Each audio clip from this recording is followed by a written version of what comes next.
कि इस भूमि पर जन्मे शूरवीरों ने अपने रक्त से इस पावन धरा की प्यास बुझाई है। इसी मरुभूमि में स्थित जैसलमेर की तपती रेत पर एक खुशहाल नगर बसा था, पोकरण। इसी पोकरण में तंवर वंश के राजा ठाकुर अजमल जी का राज था। अजमल जी का पहला विवाह जैसलमेर के बुद्ध भाटी गोत्र के श्रवण सिंह जी की पोत्री तथा फामाजीरी लाडली पुत्री मैनादे कंवर से हुआ। अजमल जी अपनी रानी मैनादे से अत्यधिक प्रेम करते थे, किंतु विवाह उपरांत कुछ वर्ष बीत जाने के बावजूद भी उन्हें संतान का सुख न प्राप्त हो सका, जिसके बाद घर के बड़े बुजुर्गों द्वारा दबाव डालने पर उन्हें मजबूरन दूसरा विवाह करना पड़ा।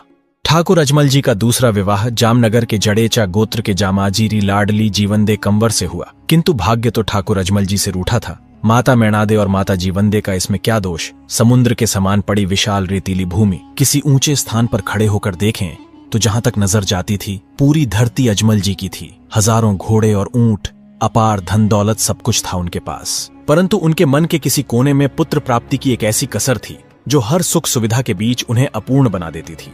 संतान की चाह किसको नहीं होती। अजमल जी बहुत ही दयालु, नेक और प्रजा से प्रेम करने वाले राजा थे। अक्सर मंदिरों में माथा टेकते, साधु संतों से आशीर्वाद लेते, यज्ञ हवन करवाते, किंतु इस दान धर्म का कोई लाभ नहीं हुआ। वर्षों बीत गए, परंतु ईश्वर ने अजमल जी को संतान का सुख नहीं दिया।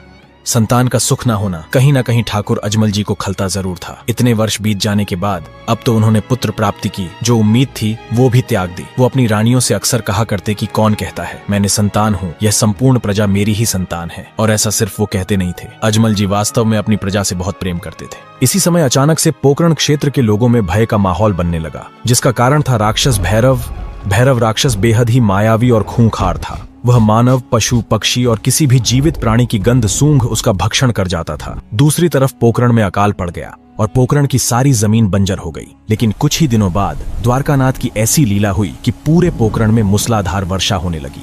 कई वर्षों बाद ऐसी वर्षा से मिट्टी महक उठी और इसी सुगंध का आनंद लेने के लिए अजमल जी नगर भ्रमण के लिए निकल पड़ते हैं। और साथ ही अकाल से सूखी पोखरण की मिट्टी की भी प्यास बुझ चुकी थी और पोखरण के किसान भी हाथों में हल को लिए खेत जोतने के लिए निकल पड़ते हैं। और संजोग ऐसा बैठा कि खेतों में जाते समय उन्हें निसंतान अजमल जी के ही दर्शन क्यों हो जाते हैं। किसानों ने जैसे ही राजा अजमल जी को देखा तो वहीं माथा पीट कर रुक जाते हैं और वापस अपने घरों की ओर रुक कर देते हैं, क्योंकि समाज में रूढ़िवादी भावना थी कि अगर शुभ काम में किसी निसंतान आदमी के दर्शन हो जाते हैं तो उसे अपशकुन समझा जाता था। और अजमल जी ने देखा तो वहीं स्तब्ध रह जाते हैं। जब अजमल जी ने किसानों को पीछे से पुकार लगाई और कहा कि बंधुओं, इतने वर्षों के भीषण अकाल के बाद अब इतनी भारी वर्षा हुई है तो खेतों की तरफ जाते हुए आप यूं अचानक वापस क्यों जा रहे हो। राजदंड के भय से किसानों में इतना साहस नहीं हुआ कि अजमल जी को कारण बता सके। सभी किसान राजा के समक्ष सर झुकाए मौन ही खड़े रहे। प्रत्युत्तर ना पाकर अजमल जी असमंजस में बार बार किसानों से पूछने लगे। तब एक किसान ने हाथ जोड़कर विनती करते हुए कहा कि महाराज, अगर आप वचन दें कि कारण बताने के पश्चात हमें दंडित नहीं किया जाएगा, मैं वापस लौटने का कारण आपको बता सकता हूँ। तभी अजमल जी ने वचन दिया। इस पर किसान ने बताया कि महाराज, भले ही आप नेक, दयावान और प्रजाप्रिय राजा है, किंतु ऐसी मान्यता है कि शुभ कार्य के लिए निकलते समय अगर किसी नपुत्र के दर्शन हो जाए तो वो अपशकुन माना जाता है और कार्य सिद्ध नहीं होता। महाराज, आप निसंतान हैं, आपके दर्शन होना हमारे लिए अपशकुन है, इसलिए अब खेत जोतने नहीं जाएंगे। किसानों की कही बातों ने अजमल को भीतर तक झकझोर कर रख दिया। अजमल जी दुखी मन और भरे हृदय से महलों में लौट आए और द्वारकाधीश की प्रतिमा के समक्ष शिकायत करने लगे कि हे प्रभु, ये क्या हो रहा है। जिस प्रजा को मैंने सदैव अपनी संतान के समान प्यार किया, आज उसी प्रजा के लिए मेरे दर्शन होना अपशकुन है।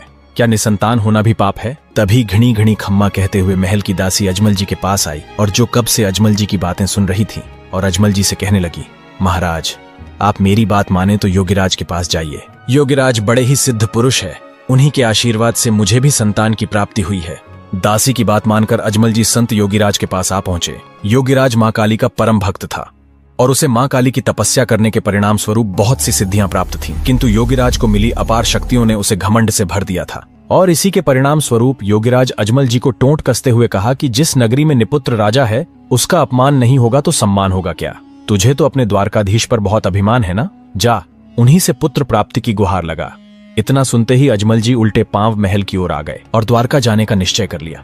द्वारका पहुंचते ही अजमल जी द्वारकाधीश की प्रतिमा के सामने विलाप करने लगे और बार बार गुहार करने लगे कि हे द्वारकानाथ, मुझसे ऐसी कौन सी गलती हो गई जिससे सारी पीड़ा मुझे ही दे रहे हो। मूर्ति से कोई जवाब नहीं मिलने पर अजमल जी वापस मूर्ति से कहा, लेकिन अजमल जी को कौन समझाए कि भला पत्थर की मूर्ति कैसे बोल सकती है।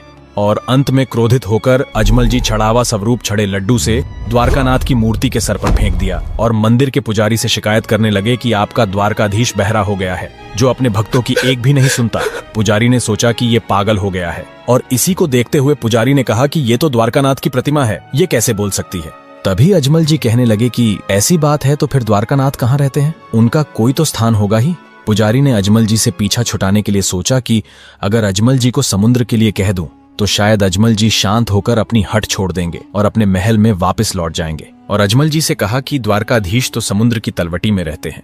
इतना सुनते ही अजमल जी समुद्र के पास जाकर डुबकी लगा दी।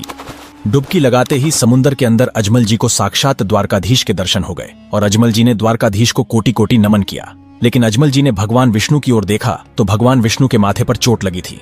चोट को देखते हुए अजमल जी ने द्वारकाधीश से कहा, प्रभु आपके माथे पर चोट किस कारण आई है। द्वारकाधीश मंद मुस्कुराहट के साथ अजमल जी को कहा कि ये तो भोले भक्तों की भक्ति का प्रेम है। ऐसा सुनते ही अजमल जी द्वारकाधीश के पैरों में पड़कर क्षमा मांगने लगे कि प्रभु ये कैसा अनर्थ हो गया। तभी द्वारकाधीश अजमल जी से कहा कि अजमल किस लिए चिंता करता है, मैं स्वयं तुम्हारी प्रजा की पीड़ा और तुम्हारे पर लगा निसंतान का कलंक मिटाने के लिए आपके बड़े पुत्र के रूप में बिरमदेव और छोटे पुत्र के रूप में मैं स्वयं तुम्हारे घर अवतार लूंगा। तभी अजमल जी कहने लगे कि प्रभु मुझे कैसे पता चलेगा कि आप स्वयं मेरे घर पधारे हैं। तभी द्वारकाधीश अजमल जी से कहा कि अजमल, जिस दिन मैं तुम्हारे आंगन में पधारूंगा तो तुम्हारे आंगन में कुमकुम के पैरों के निशान होंगे और दूध का पानी हो जाएगा। तत्पश्चात अजमल जी पोकरण में लौट आए।